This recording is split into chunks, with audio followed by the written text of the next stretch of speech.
So, Professor Hislop, I need a grade for you, please, for Ole Gunnar Solskjaer. So Thursday marks 1 year since he took over. How do you think he's done? A, B, C, or D? And some plus and minuses in there. I'll give him a C, a firm C. Listen, it's not been spectacular, and that's being as understated as I possibly can. I still question whether he's a long-term solution for Manchester United. For the record, I think not. But given the team that he inherited, given I kind of think the fans kind of losing faith with the direction of that team under Mourinho, how things had been working, and particularly the kind of discord between Woodward and Mourinho, they needed a feel-good factor. And at the very least, Solskjaer provided that and provided an initial bump. Though now that the honeymoon is over and things have settled down somewhat, you're left wondering, well, where now? And as much as the board continue to back him, I'll continue to question him. The team is getting better. Probably a good time to be having that discussion given their current run of form. But still, this is a long way from where I remember Manchester United as being. Okay, well, that would be under Sir Alex Ferguson. So I want to take a look at the managers who have replaced Sir Alex and how they've done.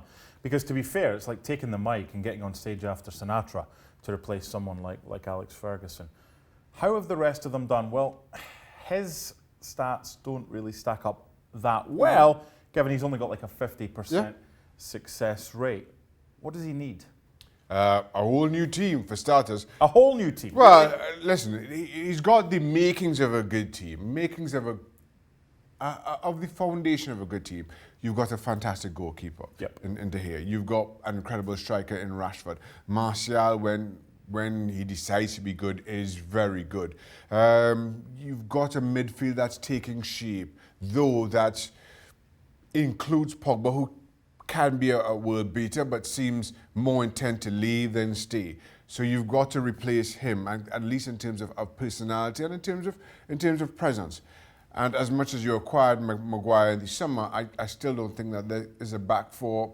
Again, you've got the likes of Maguire, Wan-Bissaka, who, in my mind, both outstanding talents.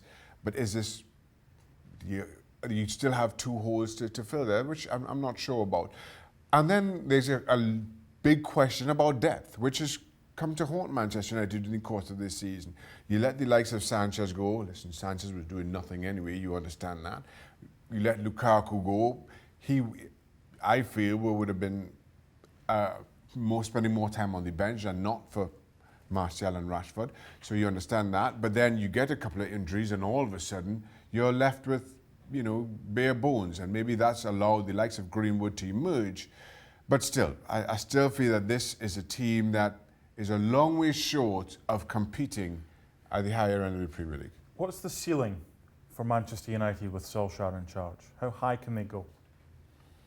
That's a tough question. Do I expect Manchester United to continue to compete with City? No. Do they have the foundations or a coach that will see them compete with Liverpool? Again, no.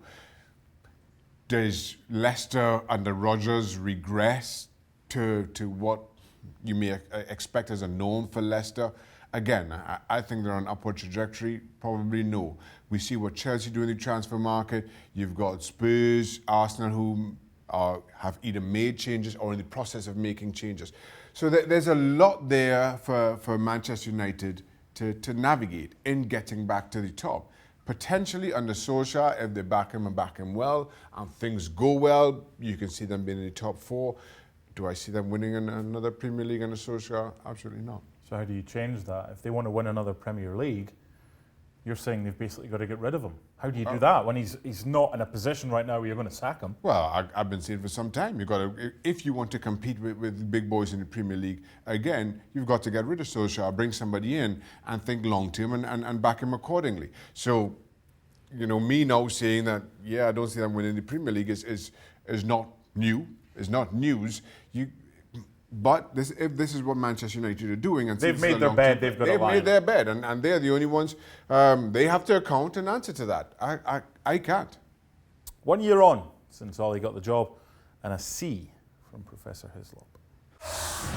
Well, thank you very much for watching ESPN on YouTube. For more sports highlights and analysis, be sure to download the ESPN app. And for live streaming, premium content, and let's not forget as well, ESPNFC 7 days a week. Subscribe to ESPN+.